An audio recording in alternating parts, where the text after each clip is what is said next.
Hello everyone, welcome back to Just Another F1 podcast here on the Ep6 Motorsport. My name is Richard Smyth and we just had the Miami Grand Prix. And joining me today to discuss it all is of course Ryan. Ryan, welcome back to the podcast. I'm going to throw you in the spot once again. Give me a 3-word race review. I fell asleep. Okay, yeah, fair enough. It wasn't the most exciting race. The actual spectacle beforehand was probably more exciting to the viewers. We didn't have, I think we had 45 overtakes, which is still better than Monaco, but only 45, and there's a lot of improvements needed, I think, for next year, but we'll get into those in a moment. But we'll start off, Ryan, by talking about just the event in general. This one has been hyped up for quite some time now, as F1's, I would say, their big American race at the moment. Obviously, we have the United States Grand Prix at COTA, which is the actual United States Grand Prix, where this is just the Miami Grand Prix. But this one was always going to be another version of Monaco, where you had celebrities, that big high profile celebrities, influencers from social media, coming together into a world that has been quite touchy about who's entering, who's supportive, especially online. But the event itself, it was meant to be Formula One's big break into America on a wider scale. And Ryan, do you think they hit the mark with that, or do you think this is going to be an event they'll look back on and sort of go, what was the point in that? I don't think so. I think that they had quite too large of success in terms of the financial side, I'm going to say. Because they had a lot of outreach, a lot of major A-list celebrities were there, more than likely Facebook, Instagram, Snapchats, flying everywhere, Twitter, and then it's just the engagement, the sort of, I can't get the right word, and we did business. I can't get the word. I just know the word engagement. I already meant engagement, but I meant interaction. That's the word. Yeah. To get the interaction. How did I forget that? To get the interaction, the clicks, to drag more people in, to actually go, well, hey, why are they at that? What is it? Is it like IndyCar? We don't like IndyCar, but oh, this is Formula 1. Oh, I like this. This is good. So they had a lot of good A-list celebrities, which helps anything, I guess, if you've someone well-known, or, well, a lot of well-known people. I was gonna make I was actually watching the grid walk and something happened, but I got the person wrong, and I was like, well, if he interviews this person, this is gonna be funny. But it was the wrong Williams. It was Venus Williams instead of Serena Williams, and I thought, oh, this is like Monaco, is it? Is he gonna interview her and she call it a Grand Prix? No, it didn't happen, but it would have been funny. Right, off track. What's going on here? Was a big event. Yes, it was. Should it be there? Maybe. With a few track adjustments, I think it could actually be a successful race. It's still a wee bit tight, maybe, to be a proper circuit. Feels like a street circuit, but smaller than a street circuit. So, I don't exactly know where to go from this, but as I was saying, from the marketing side of point of things, big bonuses everywhere. They couldn't have lost out in any way. The grandstands were full. Everyone was cheering. Fans, obviously, from America don't already have merchandise, so I'd say the merchandising was just sold out throughout the whole place on all 3 days. It just looked busy, looked insane. And to be honest, I kind of wish I was there just for the vibes, but I'm not going to Miami. Who's got money for that?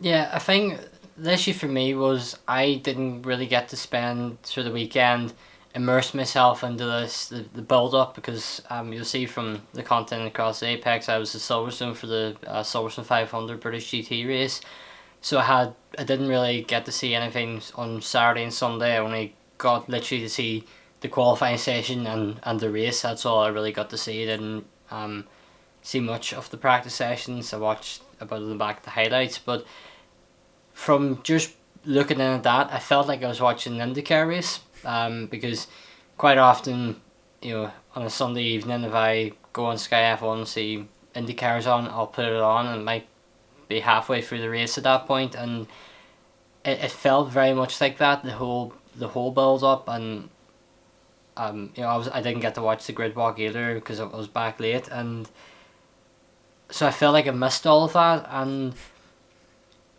I think because you've watched it, do you think that helped sort of get people excited for the race that inevitably was quite dull? Because for me, I only think this Miami Grand Prix didn't work purely from only seeing the racing. Yeah, from a race standpoint, was miserable. Like, I know the joke you'd make. It's like if you've ever went, usually after a long day of work, you'll always sit down on the sofa, the TV will be on after dinner, and your dad's lying there beside you sleeping. Well, he was asleep, and at one point I was nearly asleep. So you can tell that was a bad joke. Job, what English? So from a racing standpoint, it was meh. There wasn't really much that grabbed your attention, apart from probably the best part in the whole thing, which was the safety car. But I'm sure we'll probably talk about that in a wee minute, because there isn't a lot to talk about today. So this is just this is as much as I can think of at the minute. From a build-up standpoint, Sky was probably your best bet. In general, Sky always has probably the best coverage of Formula 1 compared to the... Well, I suppose all the other sites just stream off of Sky anyway, so it kind of doesn't make a difference unless you're one of the... I'll not say that word because that's not a nice word. One of the other countries' different speaking languages that's not English. Unless you're one of them, then you'll have different presenters. See, I was good. I didn't say the bad word, okay? Right, what am I trying to say? Moving on, yeah. I'm trying to think. I build up. Grid walk was probably the best thing. It was probably one of the best things that happened. Obviously, everyone likes Martin Brundle's wee grid walks. He goes and tries and sees who he can find or get made fun of, or them make fun of him, which did happen. He got a guy's name wrong and then had to ask him who he was. But it was sort of awkward because you can tell the difference when you go to a European grid walk. They sort of half know what they're in for. They're talking about things that they're excited to see, excited to happen. They know the drivers. They at least know their names. Whereas most of these celebrities that were on the grid walk were just sort of going around taking their photos and buzzing off, which we already had this argument back at the US Grand Prix last season when Megan Thee Stallion... Okay, I can't stay. I forget about it. You know where I was going with that anyway. Yeah. Now I've lost my train of thought. But yeah, the grid walk is probably the only thing that sort of helped live it up a wee bit, or liven you up. Apart from that, the rest of it was dead. Apart from the first lap, that was good. Yeah. Overtake, Max into the lead. That was it. Mm-hmm. We've seen a lot of teams in the build-up run special liveries in the cars to build up, or had for the actual race 1 or 2 parts. I think Mercedes had a special rear wing. AlphaTauri had a few things. But I think the big talking point going into the race wasn't the track, it was the fake marina. And that video of Craig Slater on Sky Sports News swimming on it, that will go down, I think, in history as one of the greatest clips ever to come from the world of Formula 1. What do you make of the whole marina in general? Stupid. It's as simple as that. There is no need for a fake marina in Miami. Like, yes, Miami, you think, oh, Miami, Vice City. You're picturing it. You see the palm trees, you see the speedboats, you see the marinas. But, like, there isn't one near the racetrack. It's, like, good bit away. And it's built over... I don't know what they would call it.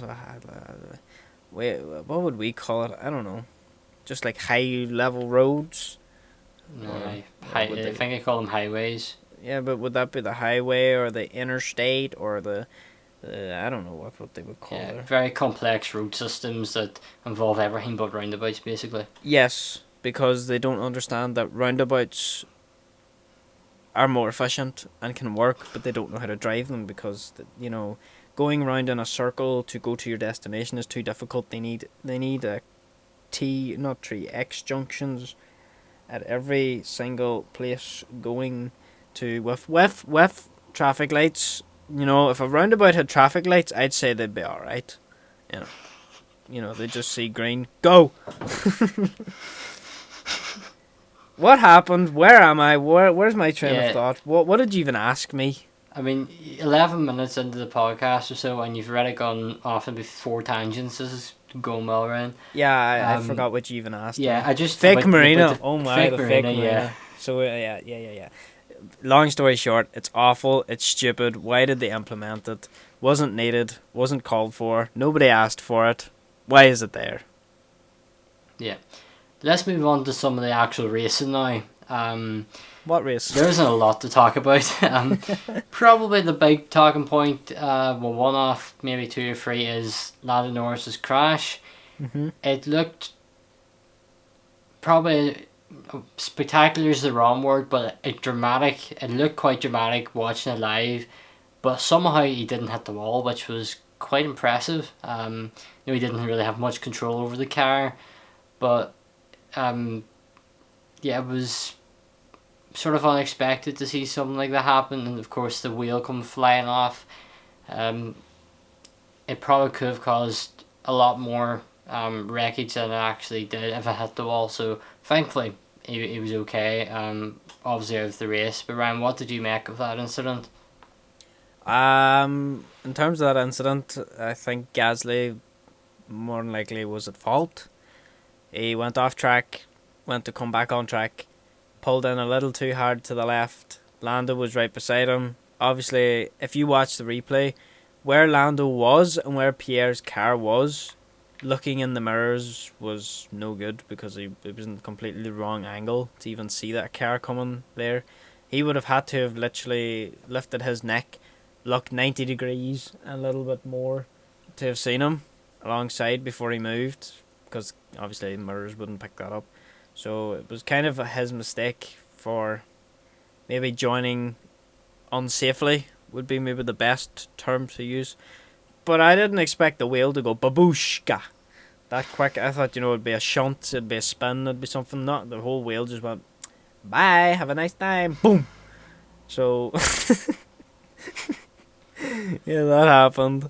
One man who was betting on it though, something like that happening, was George Russell. He held out in his tyres the whole time, and he was asked, do you want to come in? He says, no, I want to wait for a safety car or a VSC, and that's what happened. And what happened the second they touched, George was straight in the pits because he knew there was a safety car coming. Yeah. So yeah, it was smart from him. Yeah, it was really one of the 2 bits of drama that really happened that whole race, really. Yeah, and of course the second one was the 2 German drivers in the grid colliding, Mick Schumacher and Sebastian Vettel. Seb sort of being that second father figure to Mick, helping him throughout his motorsport journey, especially when he's in Formula 1. And obviously I know Vettel was quite angry on the radio straight after, as you would with anyone, and then I think when he realised it was Mick, obviously he calmed down a little, and he was trying to find him in the media pen afterwards because he wanted to help Mick improve from that rather than getting angry. And that, I think, what I'm starting to see is Seb's really, I think, going to go into this mentorship role within helping young drivers develop, and I could see him starting Formula 2, Formula 3 team down the line.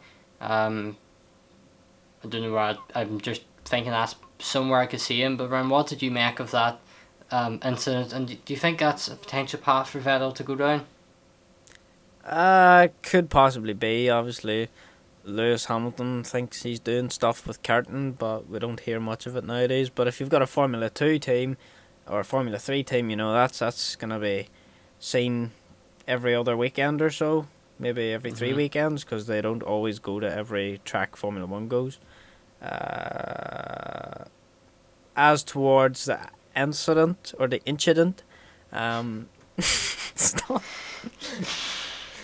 See, I'm not trying to be funny, but when you laugh, that sets me off, right? As for the crash, I think Mick was pushing quite hard. They were on a DRS train pretty much the whole way. It was Lance, and then it was K-Mag, and then it was Vettel, and then it was Schumacher, but at one point it was Schumacher and K-Mag behind Lance, and then they swapped, and then stuff happened, and it was quite boring. It was just a DRS train, and if someone made a mistake, two gained on it, and it wasn't nothing special. But I think Mick really wanted to try and get past Vettel, and he just he ploughed it a bit too hard down the straight and just went straight under the back of him, which is unfortunate for the both of them. Mick probably felt really bad finding out that it wasn't Lance that he hit, and it was Vettel that he hit. And then Vettel was we heard it on the radio, really annoyed, and then you sort of hear the tone shift once he gets told who he was hit by. He sort of just stops talking, and he's just like, yeah, oh well. He's like my son, but not his son. But we all know the sort of father figure thing we're all on about here with Mick and Seb. It's kind of cool, you know. Schumi handed him a world title, and he's now repaying the favour. So it's all good. So another issue that was faced at the Miami Grand Prix was the TV direction. It wasn't as good as we've seen in some other races, and it felt a little bit like when it goes to Monaco, where they really struggle on street circuits to give the viewer the best picture of what is going on. Just Ryan, very quickly, your sort of thoughts on that. Oh no, what's happened? We need to know.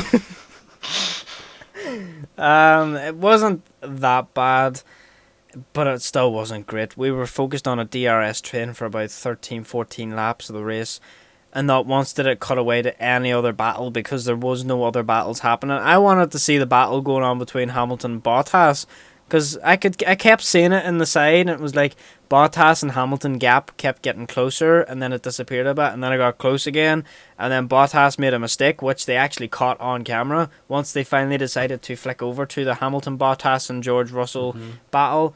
We also seen George Russell pass Lewis Hamilton, and I can't remember what way it happened because everything got confusing. But yeah, that happened.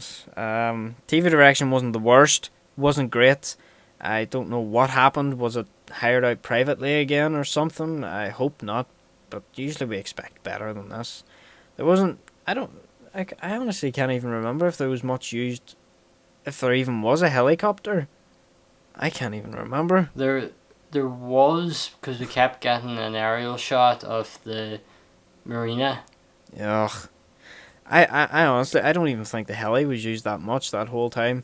Out of those near 1 hour 45 nearly that whole race, there was barely any heli cam. Because usually you notice it like up and above, but I suppose we're used to seeing it in bigger circuits, whereas this was just the car park of a very expensive place to go, the Hard Rock Cafe. Why have I got hiccups? That's not good. I got them. Yeah, good. Yeah. I think we'll move on to our predictions now, and well, you had a solid lead going into the Miami Grand Prix, but I obviously had already experienced Sunday before it actually happened and got a clean sweep of pole, the race winner, and the two drivers on the podium. So I have now got a 9-7 lead going into the next race. Ryan, just how disappointed you to have lost your lead, which was by several points? I'm going to be honest with you. I haven't a clue how I feel about it, because for one, I don't even remember what I predicted last week. Point two, my predictions are always stupid anyway, so they're already less likely to happen. One did happen. My wild card happened one time, and I was like, "Oh damn, that happened." That was kind of cool. Outside of that, there wasn't too much. I don't really feel too bad about it. It's good to see you winning something for once. Because our fantasy's not going so well for you either. I mean, I haven't checked that in a while, to be fair. Well, all I know so far, I'm in the lead in both. I think, or did I put my good team in it? I can't remember. I think you're on top in the other one because my first team's always my worst team that I create, and then I always create two better teams for some reason. But obviously, you can't choose which one gets entered into the global league, which is unfortunate.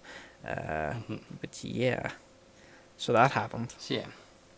Well, I'm now 9-7 in the lead, so you're gonna hopefully get a 2 point swing to level us. So, who are you gonna predict on pole for the Spanish Grand Prix? Fast, nimble, stupid corners, long first straight. Ferrari, it's guaranteed Ferrari. I think there's one man that would probably prefer to be. Yeah, you've already predicted it before I've even said it. Yeah. There's one man that wants the Spanish Grand Prix, and that's Carlos Sainz. Carlos Sainz. Hello, Lando. My name is Carlos Sainz. You know what? That's not a bad impression. In fairness, I mean, in my ear it sounds pretty good. What it's like on your recording might be very different. What it's like when I hear it, it doesn't sound right. Yeah, well, it wasn't the worst anyway. Oh, well. Race win. Well, for pole position, I'm gonna go for Verstappen. I just think Red Bull had such a pacey car this weekend in Miami that Ferrari struggled to keep up at times, and until the end of the race. Yeah, I think Red Bull they have the better package at the moment, and I think Verstappen, he's either going to continue a streak of winning every race or DNF in every race. It's one or the other at this point. Every race he finishes, he wins. yeah, it's like he's never finished third on the podium or something like that, or is he second on the podium? Oh, I couldn't tell you. It's just one of them. He's always it must be third. He's never finished either second or third on the podium. He's always finished first and one of the others. It's quite a mad stat, but I'm going to say Verstappen's going to get pole. I'm also going to say he's going to win the race.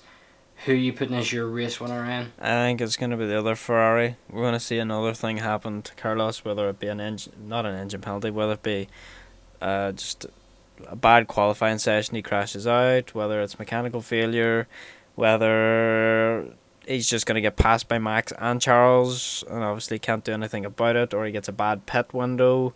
Something bad's going to happen to him, so you've figured that one out for me. Yeah, Leclerc wins it. How did you know?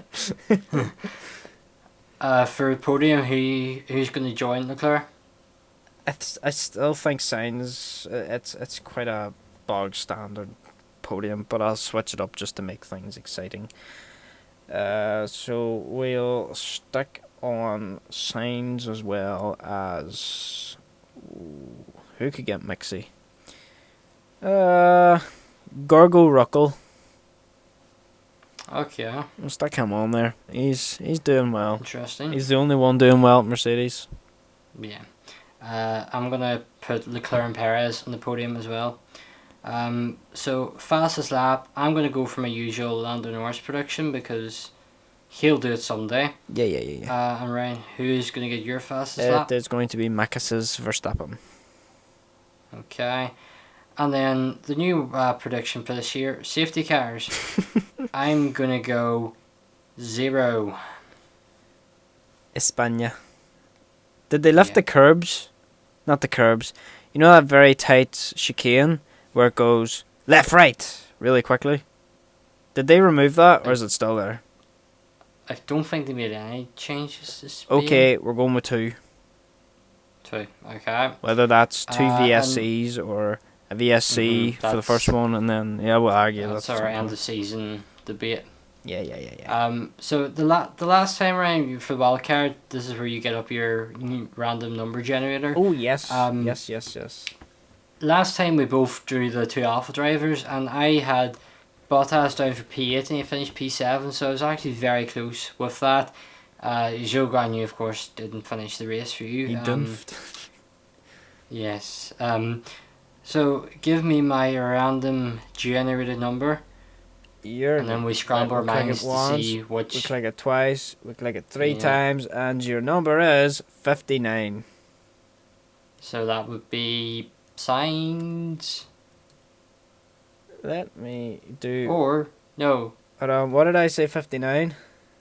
Mm. 55. 55. Carlos Sainz. Yes. It's the Hold same on, to Russell 59, as so well. 55, 4, and George Russell, 63.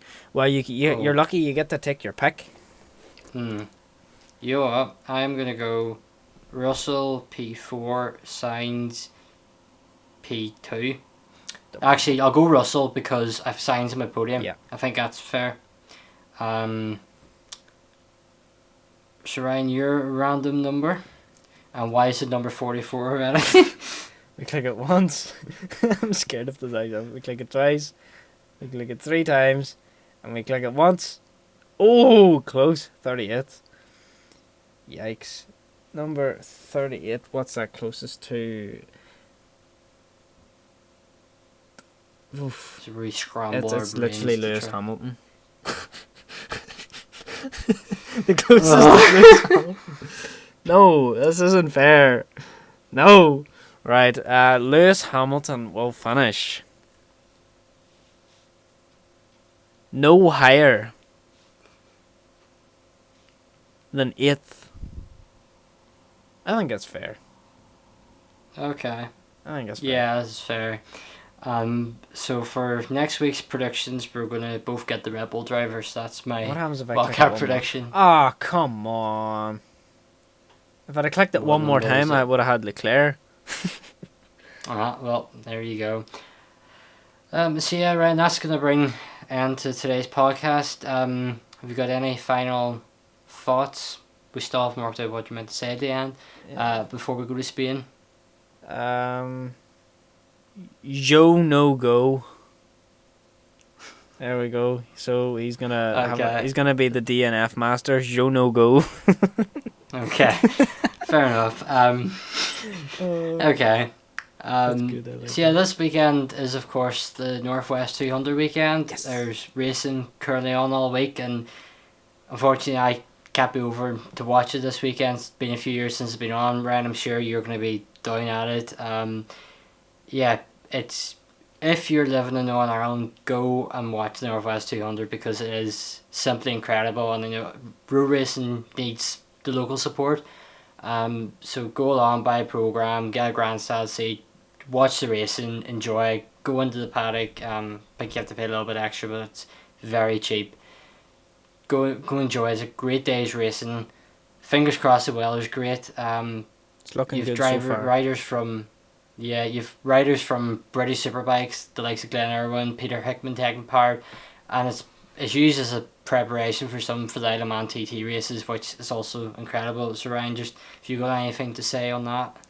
Yeah, not even just Northern Ireland and English based riders. There's Scottish, Welsh, Spanish, French, Italian, Hungarian. There's it's become sort of a world known event of a road race. It's become one of the big ones alongside obviously the Isle of Man TT. Everyone knows the TT, and then anyone that knows the TT then finds out about the Northwest, and anyone that knows the Northwest finds out about the Ulster Grand Prix, and also the Skerries 100 down south, and it just keeps going, and you keep learning about all these road races that are intricate, awesome, and amazing. Everyone loves the Northwest because it's the closest you'll get to a track with it being in sort of like a triangle shape, even though it's got 4 sides, so it's a very uneven quadrilateral, but it's known as the 9 Mile Triangle. So that's the way we'll leave it. Or is it 13? I think I've got that wrong. Uh-oh, I'm in trouble. But anyway, I'm going to be up on the Thursday and the Saturday. Hopefully the Thursday in around the paddock, and the Saturday just toddling about. Let us know where you will be standing if you're from Northern Ireland listening to this, which is a very slim chance. But if you are, let us know whereabouts you are, because it's always interesting to see where everyone's favourite spots are. And of course it's been live streamed on BBC Sport NI. Yep. So that's where I'll be watching it from before Eurovision in the evening. That's also a little highlight of the years there, Ryan. I think it's FA Cup final weekend as well. I think so it's going to be a it's usually a very busy day, the Northwest 200, but yeah, make sure if you can, go and watch it, because you'll love it. It's incredible. But yeah, as I said, that's going to bring to the end today's podcast. We hope you did enjoy it. If you're listening on Spotify, Apple Podcasts, subscribe or follow whatever you do on those platforms so you don't miss out on any future episodes. And if you're on YouTube, don't forget to give this video a like, comment below, Ryan said, if you're going to Northwest 200, where you're watching and who you think is going to win the next Grand Prix, the Spanish Grand Prix, and hope you can join us for that one. Goodbye.